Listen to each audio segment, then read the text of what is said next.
Welcome to EWA's FIN-LYT podcast. EWA is a fee-only RIA based out of Pittsburgh, Pennsylvania. We hope all listeners of this podcast will benefit as we deep dive into complex financial topics that we will make simplified for you.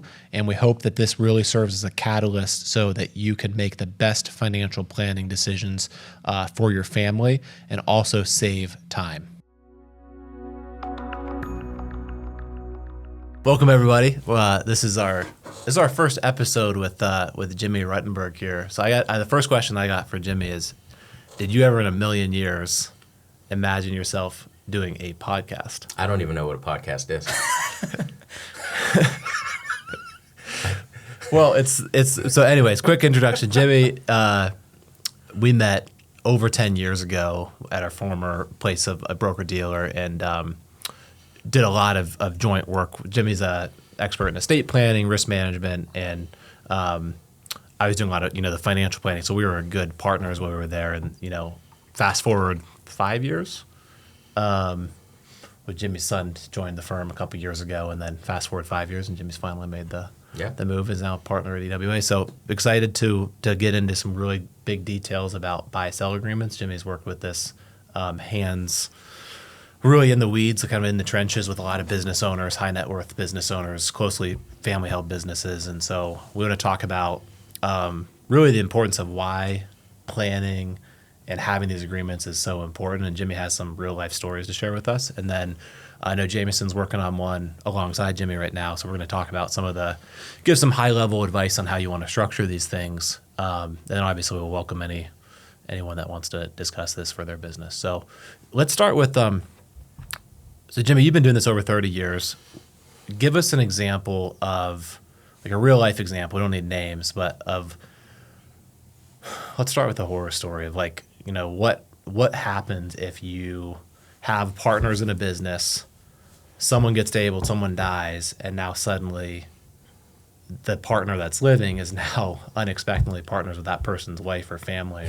So give us. Why don't you give just overview too how you do this? Like, what is a buy-sell agreement? Right. So a buy-sell agreement, just to make things very simple, is if you are partners with somebody in a business, you want to have an agreement that really stipulates the three events that can trigger a buyout arrangement. And that can either be somebody wanting to leave the business, which is great, no real emotion there.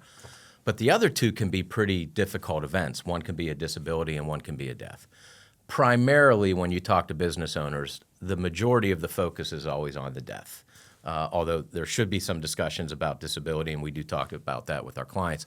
The majority of it is about, okay, if something happens to a partner in the business, what does this look like? Does the business continue to operate as is, and does deceased partner spouse become a partner? Does the deceased partner want his or her spouse cashed out of the business? So there's a lot of different variables, but they're all really, really important. And the most important thing about a buyout arrangement is to make sure that you have these discussions in place before a triggering event, especially if we're talking about a death. It's highly emotional.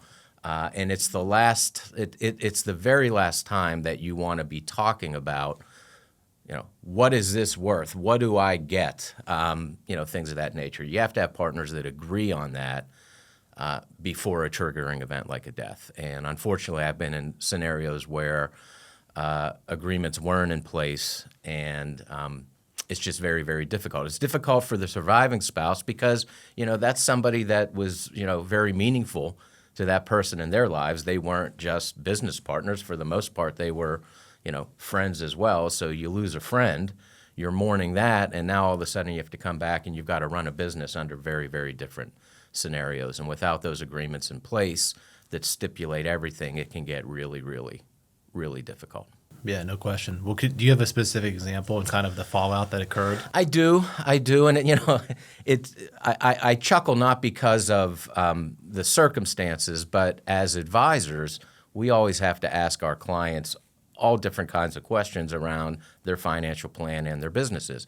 And in doing it as long as we've done it collectively, you do get a lot of different answers. And some of them, when you are collectively in a room together, everybody's kind of saying the same thing and like, oh yeah, no, the business will be great. We'll be able to maintain if either I or my partner isn't there. But then when you get them in a room separately, you get the real story, which is there's no way this business is going to run if I'm not here. So you get those stories a lot. But I did have an instance where two partners, business was north of 5 years, and they really were starting to cash flow well. And we had been talking about a buyout arrangement for a while. They kept falling back to we have an operating agreement. And sometimes you hear that a lot with, oh, well, we have an operating agreement, but sometimes the operating agreement isn't going to specifically spell out what happens to a shareholder if they pass. And that was the instance here. And there was really no mention of what happens to decedent shares. So it became a mess. And the problem was the deceased spouse didn't want to come into the business, but her understanding of what the business was worth was very different than what the surviving shareholder thought the business was worth. So obviously, without a shareholder agreement that stipulates how you value, and we can get into how that can be done, there also wasn't any funding mechanisms in place, to buy out, deceased shareholder spouse. So, the first thing is, okay, what is it worth? Do we come to an agreement on that? Which they weren't coming to an agreement on that. What did I want to know names here, but what was it worth? What did the spouse think, the surviving spouse think it was worth, and what did the existing shareholder think? So, I would say the business was probably worth about $10 million. And I think the surviving spouse thought that it was maybe 3x more than that. So worth $30 million. So she's expecting basically a check for $15 million. Or she's expecting her lifestyle to continue in the manner in which she was accustomed to. Without any involvement in the business. Correct. Just write me a check every... Yes. Yeah. Yes. Not understanding that some of it is salary, some of it is profit. In the profit now, and now you take away. I was just going to say, you took away 50% of what might be generating profit. That 50% was the individual who was more the face of the business outside of the business. So we can call that the revenue generator. The other partner was internal, more keeping the books, which is surprising that there wouldn't have been more of a firm grasp on these kind of things, but. Hey, we can talk to 10 lawyers in town today, and 9 of them don't have wills. So, you never know. Yeah. So that became a problem, coming to an agreement on what it's worth, and then once they did come to an agreement on that, it became a real issue on how to fund it. So the surviving partner had a new partner, and it was a bank, and a lot of those scenarios can get challenging as well. So now that surviving partner has an angry, deceased spouse of the partner, not going to get as much as they fund. So they're fighting a legal battle there. He or she is trying to keep the business afloat with double the responsibility. Correct. And so it absolutely can be a catastrophe if there's not a funding mechanism, not a plan in place, not an agreement in place. Business doesn't exist anymore. Because of this. Yeah, well, this was the start of a fallout. This was the start of, it was about 3 or 4 years after, but you can point to that event. Yeah, and then imagine you're trying to keep the business profitable and run it, and you have deceased partner's spouse trying to come get money. Like, that's impossible to maintain the growth of the business and the revenue. Yeah, it's a total disaster.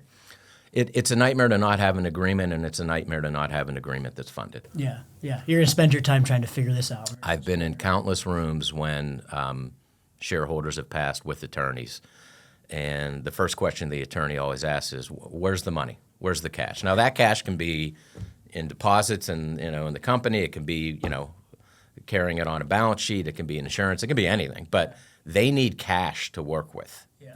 Without cash, it's a problem.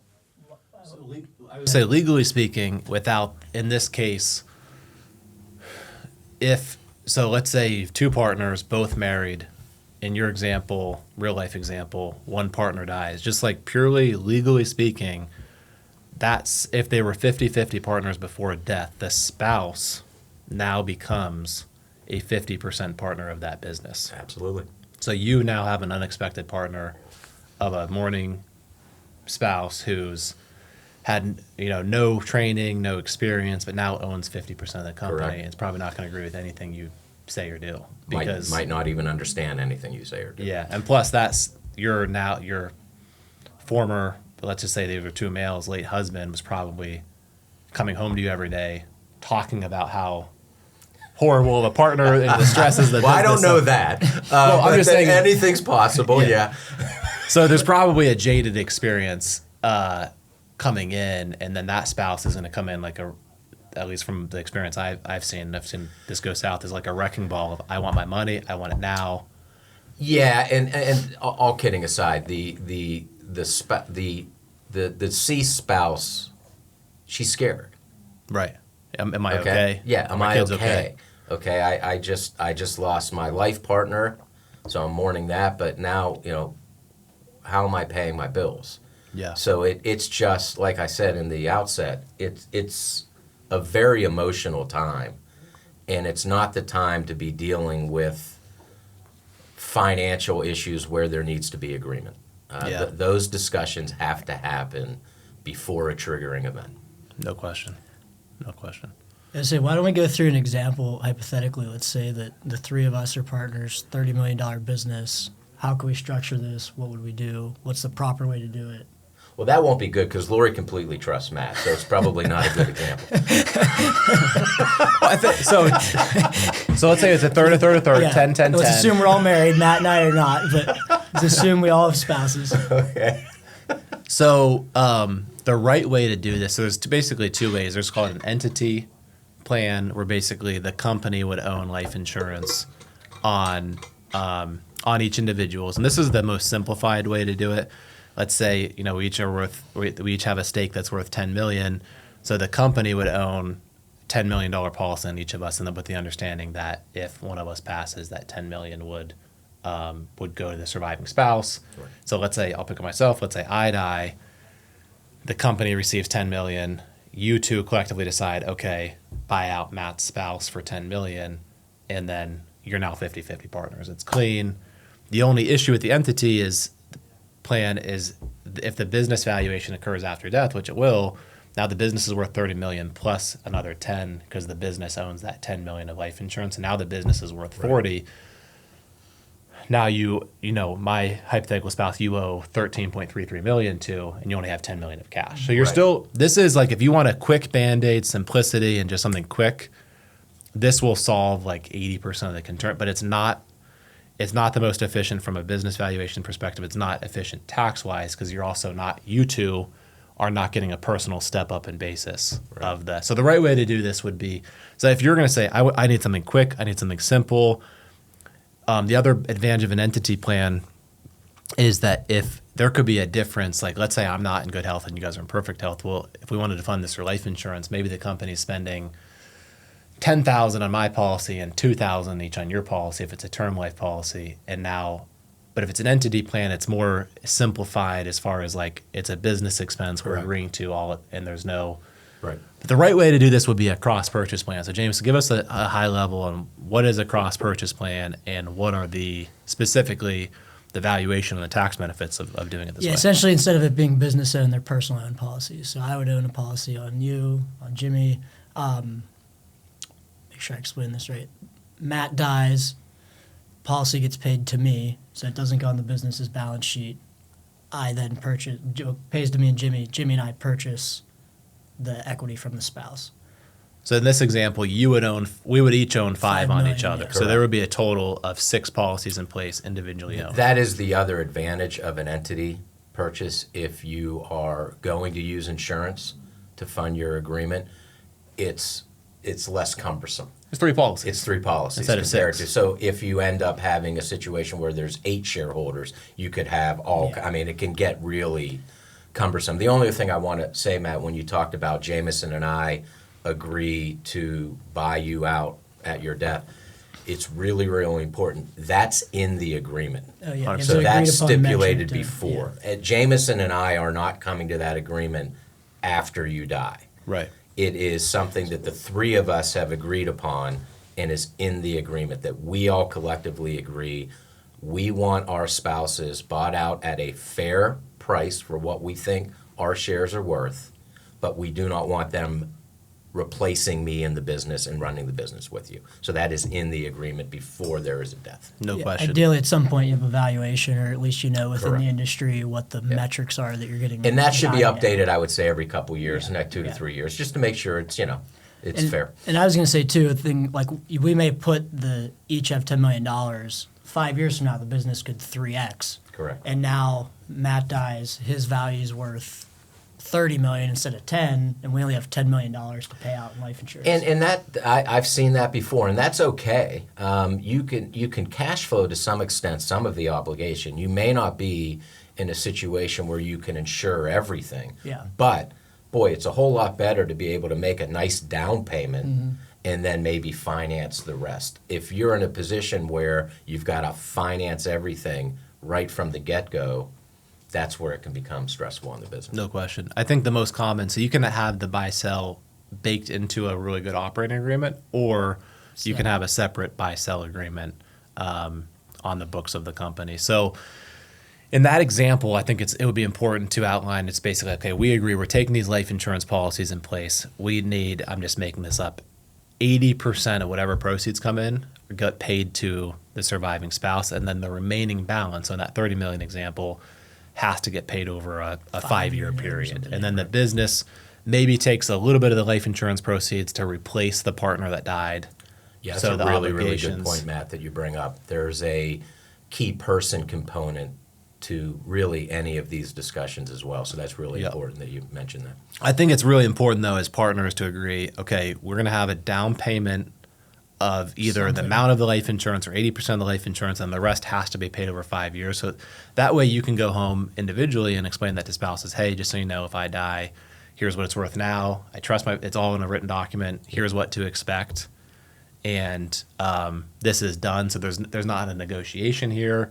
You're going to just ask for, in our operating agreement, it's 2 independent appraisals get done. You take the average of those 2. And then it's a 5-year period that gets paid out after. Yeah, But if you don't have those terms in, you could be fighting over appraisal value too. Absolutely.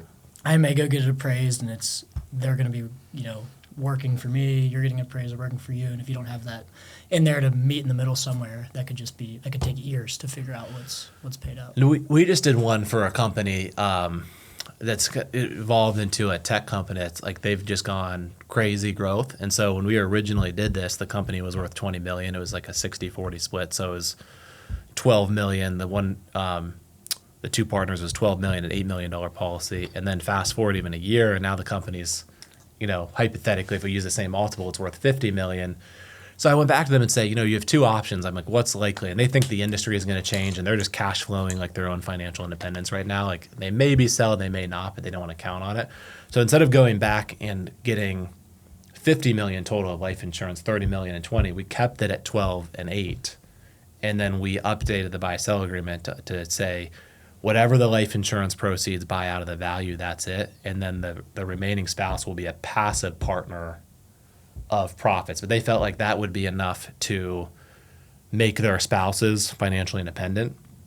And then fair, because if in this kind of cyclical industry they're in, if they're committing to like a $50 million buyout and then suddenly the industry stops, now the one spouse has a note with no value there. So this was you can be very flexible and think and match this to your industry and the risks and ups and downs, but they decided to do that. So not opposite of what we're saying, we wrote it as a passive partner. So the surviving spouse, whatever doesn't get bought out, let's say they buy out 30% and the 40% partner, that spouse would still own 10.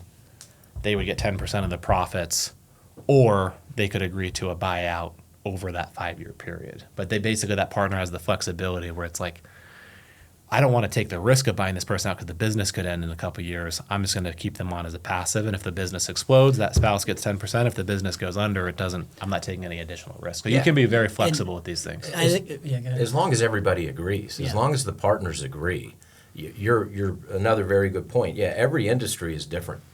And so there can be significant risks to having ownership down the road, along with significant reward.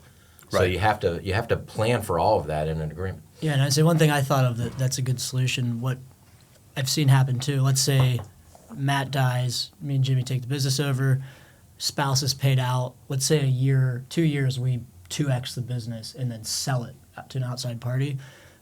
The spouse that got paid out could come back and Yep. say, whoa, they paid me half of what I should have. Now there's a lawsuit going on while you're trying to sell your business to make that spouse whole. So all of these things you just have to have these conversations to avoid all that. Yeah, and I think in today's landscape, how quickly things are changing with technology, you need to have an agreement that is tailor-made to your business and can anticipate the risk, the unknowns, the changes, and make sure it's fair and accountable for everybody. Let's talk about funding. So the first option is you could just have the agreement and have no funding and then hope and pray that the business has the cash flow. You're cash flow in the agreement. Yeah. Some people do. That would be most appropriate if you have an installment agreement, like a 5-year period where you can, or a 10-year period where you can pay out the. That can be dangerous because if your business valuation goes up and then suddenly that valuation's locked in, and then cash flows go down, that's where we're talking about the lawsuit or risk can happen. So we highly recommend to pre-fund this, and that basically the option would be you could start setting aside an investment account, which would take a long time probably to ever reach, and your money temperature personally and the money temperature of the business, which does exist, and whatever doesn't get saved in the business is probably going to get spent. Or you can buy insurance. So Jim, talk about the difference between term insurance and permanent insurance, and then also how the permanent insurance, if we're talking about 40-year-olds that are doing a buy-sell agreement, let's say they do a mix of it, but that permanent insurance could turn into a proactive living buyout at the end. So walk us through that. So this is where some of the honest conversations with the partners have to come into play, especially if you're going to do the first route, which is just cash flowing. There needs to be a real understanding of what each partner's role is in the business so that if cash flow is going to be impacted by the loss of one of the partners, that really needs to be in consideration if you're going to cash flow it. So, we always try and be really cognizant of that. And not to say that we don't recommend that, but we want to make sure that we point out all of the difficulties that could come with cash flowing that. Your second option is you can borrow it if you need to. But now you're a partner with the bank, and interest rates, as we have all seen over the last few years, that can change. So, 10 years ago, getting a loan from a bank would be, cost effective. I don't know if any business owner would want to do that today. So we come to insurance, and we think it's a reasonable expense for, bringing a lot of peace of mind to these situations that we've been talking about. As you mentioned, term insurance, that is going to be the least expensive way to address this. So we recommend that a lot for a lot of different reasons, especially if it's a business that's just starting, cash flow's tough, and you're just trying to get on your feet, but you really believe this is a value that we want to protect for our families. Obviously, we're going to use term insurance. If we think there's going to be an exit strategy within a 5 or 10 year period, we're going to use term insurance. If this is a business that is multi-generational, or even if it's a business that you're starting where you really feel that you want, your kids to come into the business, meaning if we ask how long are you going to be an owner here, or how long do you want ownership in your family to be, then if there is not a time frame where they can really tell us, no, it's this amount of time and that's it, well, you can kick the can with term insurance. I mean, we can put in place 10 and 20-year term policies. We just need to make sure everybody understands if you still own the business in the 21st year of a 20-year term policy, we got to go back into the market and we got to purchase it again. You're 20 years older, health may change. That, as long as everybody understands what all of the outcomes would be in that scenario, great. If we use permanent insurance, we don't need to worry about outliving our coverage. And it's also, as you mentioned, cash that we can carry on the books that can be used for a multitude of different things. So it really comes down to how long is ownership going to be in this business. That oftentimes dictates exactly what we're going to recommend. It's interesting to me, every business owner I talk to, including myself, I don't know if you feel this way too, like you're always short on cash. You know, whether it's a tax liability at the end of the year, whether it's some unanticipated expense. And so, you know, if this is a multi-generational approach, a lot of times it makes sense to focus on a high cash value accumulation inside of insurance, because it's going to take care of the buy-sell agreement. It's also going to take care of, you know, if there's a liquidity need that occurs, you can take out. So there's obviously every solution here needs to be tailor-made to the specific situation, but that's something, you know, personally that we do depending on needs that can accomplish a lot of things. In the short term, it takes care of the what if, and then the long term, it also helps if one of the triggers just says, hey, I haven't died, I haven't become disabled, I'm a partner, and I just want out. So now we have some cash that can help offset, you know, that. Again, coming back to the original, there are 3 triggers. I'm either retiring, I've become disabled, or I've passed away. Yep. Those are the 3 components that are going to delve into a buyout agreement. No question. Well, Jamison, any closing thoughts on the overall discussion here? No, I think it's just a very important conversation and plan to have in place as, you know, business owners, and things that people don't want to talk about. They're hard conversations. It's not, you're busy running a business. You know, a lot of people, if they're young and healthy, they don't want to sit down and talk about what happens if you die. Same thing why people don't, you know, they drag their feet on getting an estate plan done. But you know, important to have it done up front, and you'll avoid a lot of headache, stress, time on the back end. Absolutely. Well, how would you rank Jimmy on his first podcast? Can we go from Jimmy Ruttenberg to what happens Jimmy now? Do I get like followers? Am I an influencer? We're going to start calling you Jimmy. You know Joe Rogan? I do know Joe Rogan. You're now Jimmy Rogan. So now there'll be like companies that will call me and I'll promote their product now and everything. Is this how it works? Yeah, what would you want to promote? I'll have to think about that. But we're gonna get some more revenue in the door. You think about it, but no, I would say 10 out of 10. Yeah, we need him every week in here. Okay. Yeah, he kind of looks like Joe Rogan too, bald head. You're gonna have so much influence. You're gonna influence election results now. This is great. Okay, appreciate it, guys. Thanks everyone for joining us. We'll catch you next week. Thanks for tuning in to our podcast. Hopefully you found this helpful. Really hope this is as beneficial and impactful to as many people across the nation as possible. So hit the follow button. Make sure to rate the podcast, and please share with any friends or family members that would also find this beneficial. Thank you very much.